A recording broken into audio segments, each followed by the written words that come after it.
Well, hello, guys, and welcome to this very special episode of The Real Javier Novoa and the Geopolitical Investing Cafe. I'm Javier, your host. And as everybody knows, unfortunately, a little under a week ago, Israel mounted an unprecedented, unprovoked attack on the Islamic Republic of Iran. And of course, they were in negotiations with the United States, and we were to have another round of negotiations with Iran on this last Sunday. Of course, that did not happen. Ali Shamdani said that we were close to a deal. Of course, we already made a deal with the nuclear deal that Obama made, and then President Trump, of course, canceled that. But we are now in a very precarious situation. We do not know whether Donald Trump is going to enter the war as of yet. He said he has already given the go ahead for the plan, but has not made the decision on whether the United States is going to enter.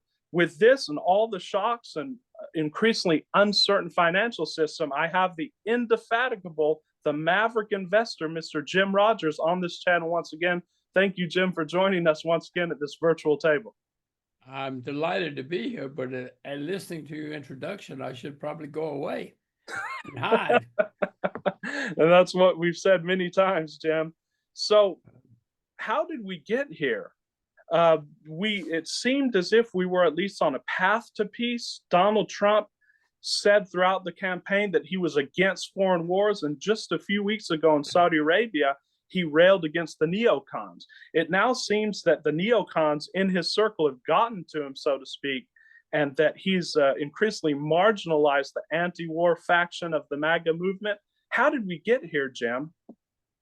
Well, my experience of watching Mr. Trump is he changes. He doesn't have a guide. Margaret Thatcher, we knew what she thought. No matter what happened, we knew what she would do. With Mr. Trump, he doesn't have that. I don't think he has that same kind of guiding, underlying, strong philosophy that she and many other people have had.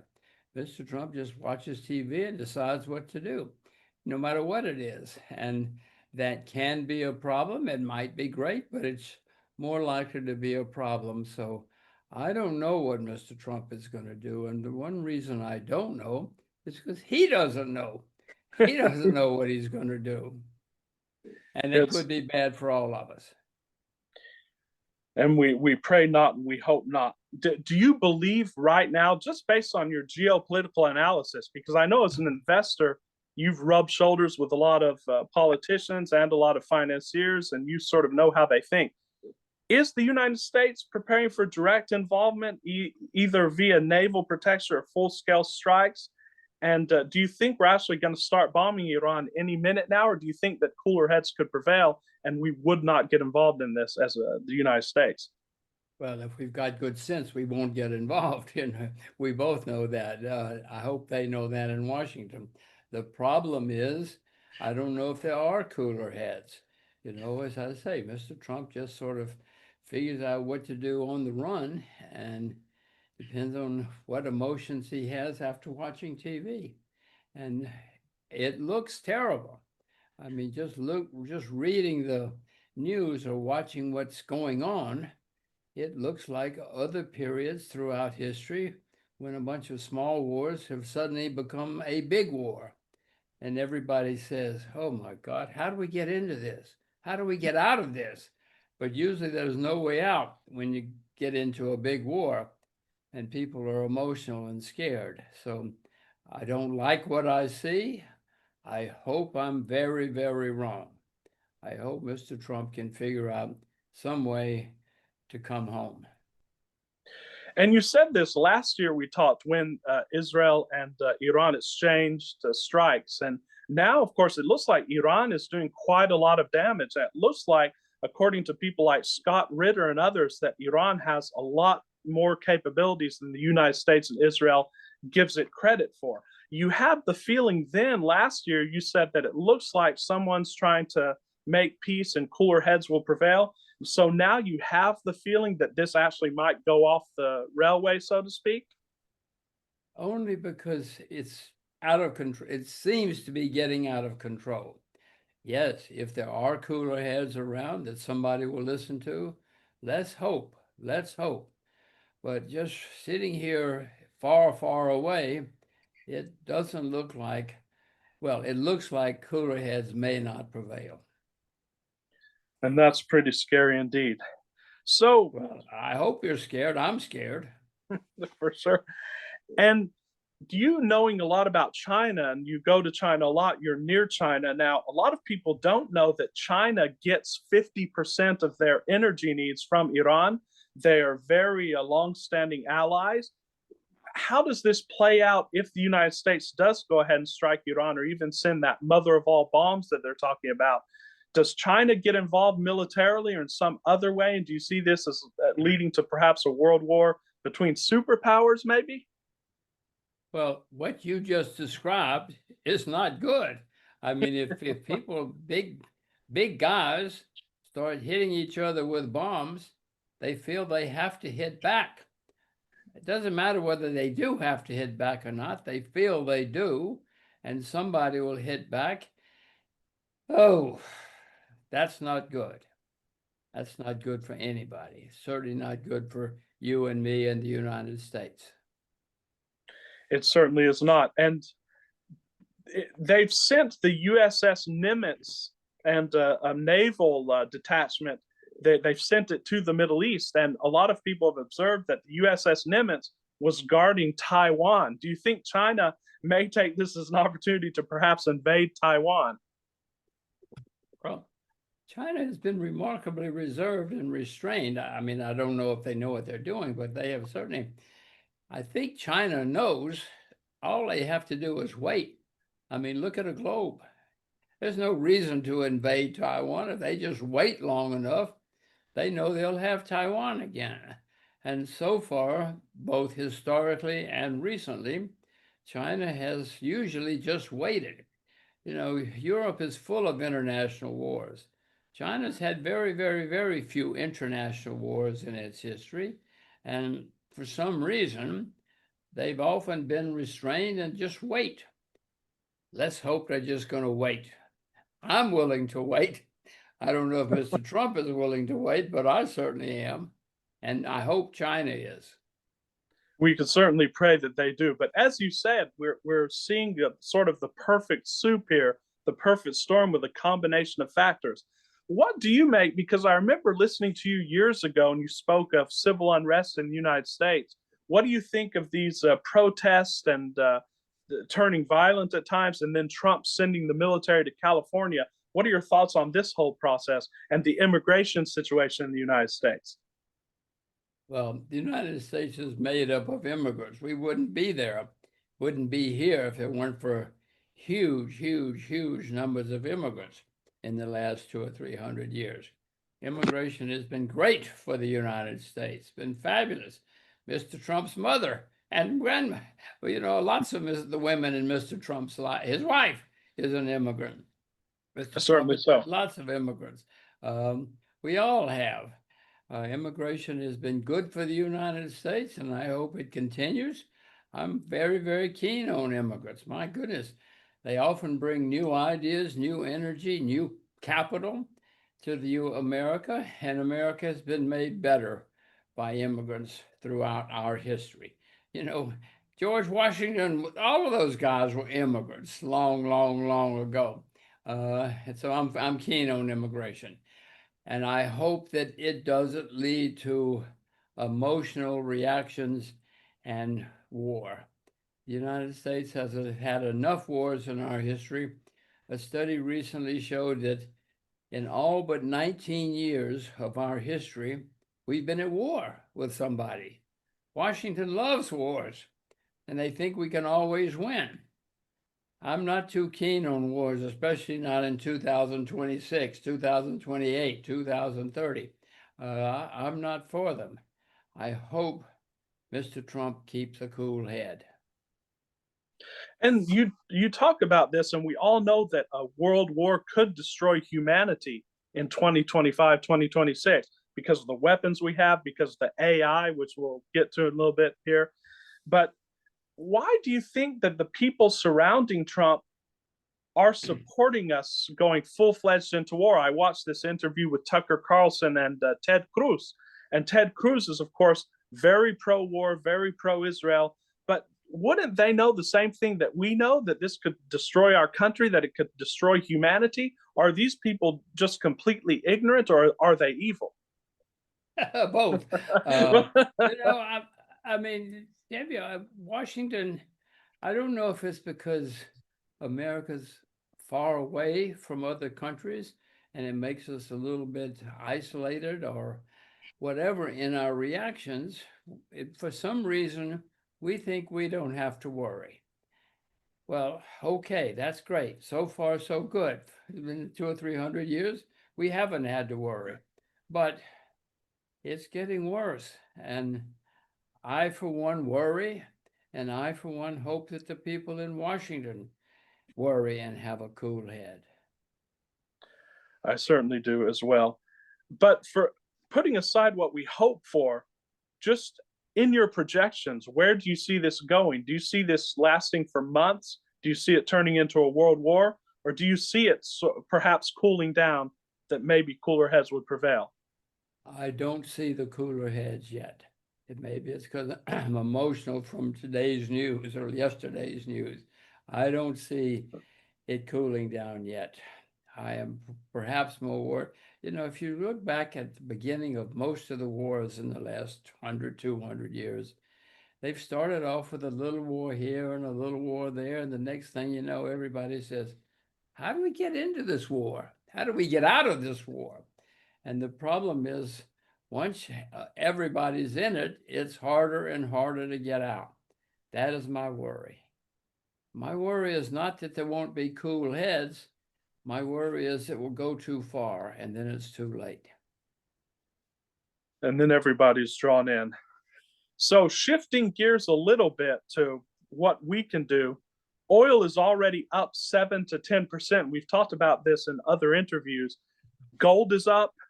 I think you're doing rather well in some of your investments of the past and of today. Where do you see gold and oil and commodities going due to this? Well, I own gold and silver. So this is, it's good for me that my gold and silver are going up. I'm not selling. I even bought more of both not too long ago. I'm not buying any more now, but I'm certainly not selling. All of the things that you and I have just been discussing are good for gold and silver.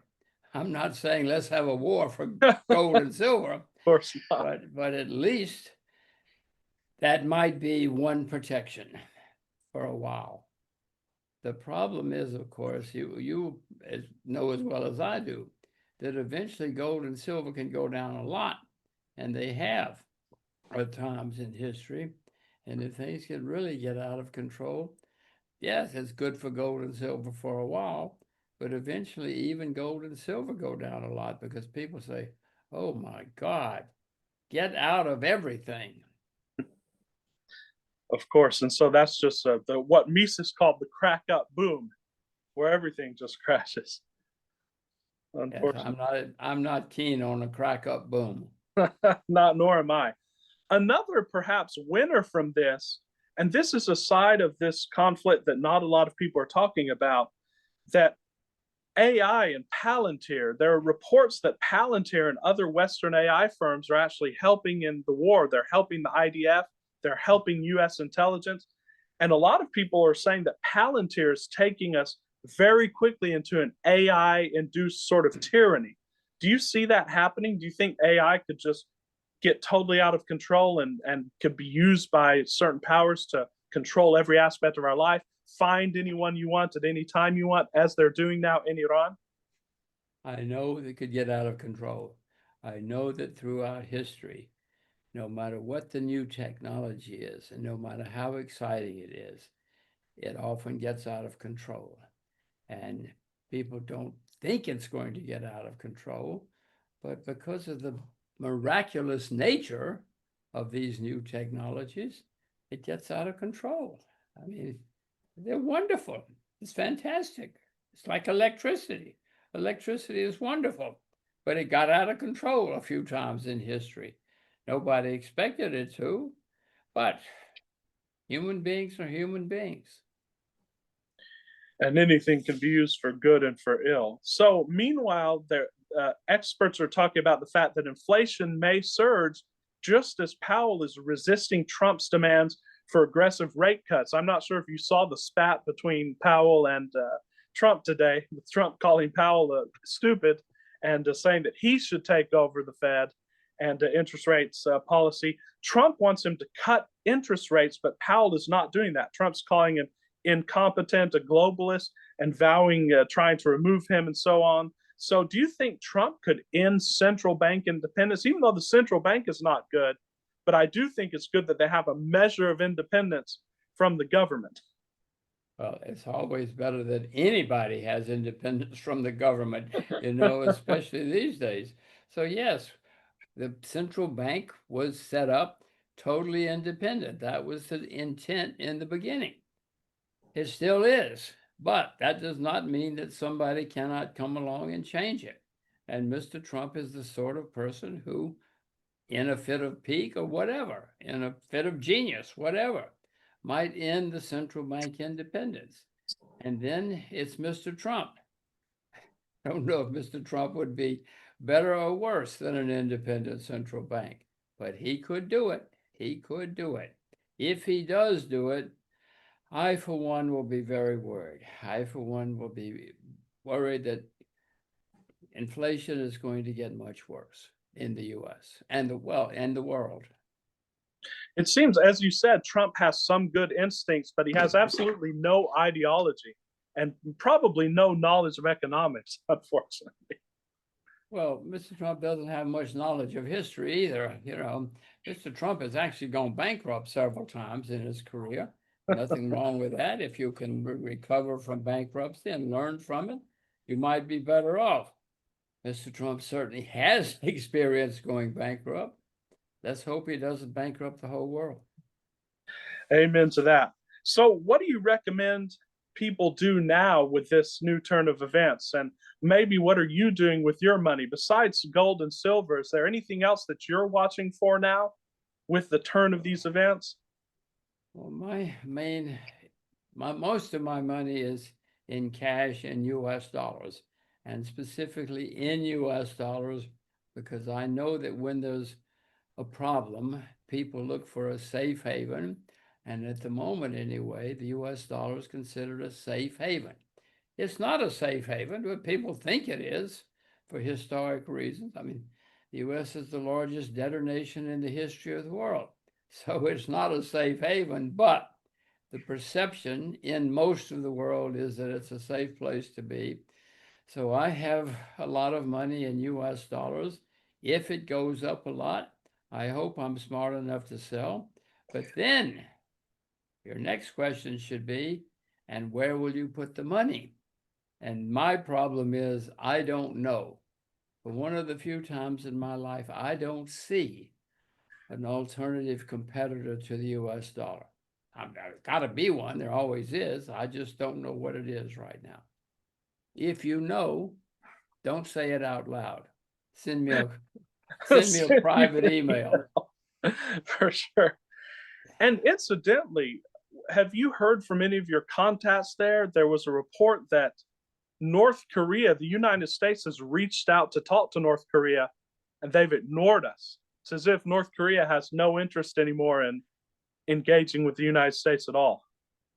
Well, I hope the U.S. has reached out. I hope somebody's reached out to North Korea. It's a little bit absurd. If a Martian landed and looked around, he'd say, what is this? They speak the same language. They use the same chopsticks. They eat the same rice. What are they talking about? It should be at least if I were in charge, I would open the border. I would just open the border. I didn't say unification. If you just open the border, the Koreans have been there a few thousand years. They'll figure it out. That's not the case right now, of course. The border's closed and full of guns. But if you could open the border, that might eventually solve the problem. I certainly don't want to go to war over Korea again. And I hope nobody does, including the Pentagon. The problem is that we, the U.S., has 30,000 troops in Korea, and we won't go home. because the Pentagon thinks it's the place they can keep troops on the Chinese border and the Russian border, which they want. Now, I'd go home, but I'm not the Pentagon, and they are not. You know, Mr. Trump thought he was going to get the Nobel Prize by opening the peace in the Korean Peninsula, but the Pentagon said, Mr. Trump, you do what you want, but we're not going home. He said, look They at the map. disobeyed his orders. Well, I mean, they persuaded him. They just took him into a room and showed him a globe and said, look, this is the only place we can keep troops there. And we got to have troops in that part of the world. And there's no other place we can put them. So they persuaded him. He shut his mouth. That's not good for you, and it's not good for me, but they shut him up. It's good for them. It's good for the people in power. So how do we, just as because you've studied libertarianism, you've studied politics, you've studied history, and we talked about in the last few interviews, you said that the libertarian movement really hasn't taken hold in the United States, unfortunately. But in the aftermath of this new war, you see tons of podcasts. It seems as if the majority of people now do not want us involved in another war, say with Iran. Do you see libertarianism sort of gaining ground here in the next few months, years? And how do we disentangle this, as Trump calls the swamp, this neocon military establishment? Because it seems no matter who's there, like our friend Tom Woods said, no matter who you vote for, you end up with John McCain. How can we get rid of that sort of tangled web of neocon dominance? Well, you have just answered your own question. We have not been able to get rid of whatever it is, whether you call it the Pentagon or the military industrial, whatever you want to call it, it doesn't matter. You and I and many other people can sit around and say, wait a minute, guys, let's calm down. They don't calm down. They get more agitated. They get more concerned, more riled up. Is that good for the world? No. Is it good for you and me? No. No. Can we stop it? No. So far, no. I mean, the U.S. has been a country since 1776. In all but 19 years of that period, we've been at war with somebody. Washington likes war. I'm not keen on it, but Washington loves it. I repeat, in all but 19 years of our history, we've been at war with somebody. Don't think it's not going to happen again, because it is. Is it good for us? No. But somebody likes it. Somebody in Washington likes it, and always has. Ton of financial interest there. So it is a... Whatever the interest, in all but 19 years since 1776, we've been at war with somebody. So it is a sad state of affairs. And as the Chinese curse goes, may you live in interesting times. We're in very interesting times. So, Jim, thanks for taking the time to talk to us here again. You know, it's my pleasure. I always have fun talking with you. So whenever you want to do it, let's talk again. For sure. And let's all pray for peace. Let's hope that the airwaves are open. That's what Let's hope that we can talk in the future. Amen to that. Thank you, Jim. Very we'll good. see you next time. It's a pleasure as usual. Always Thank you. Bye-bye. Bye.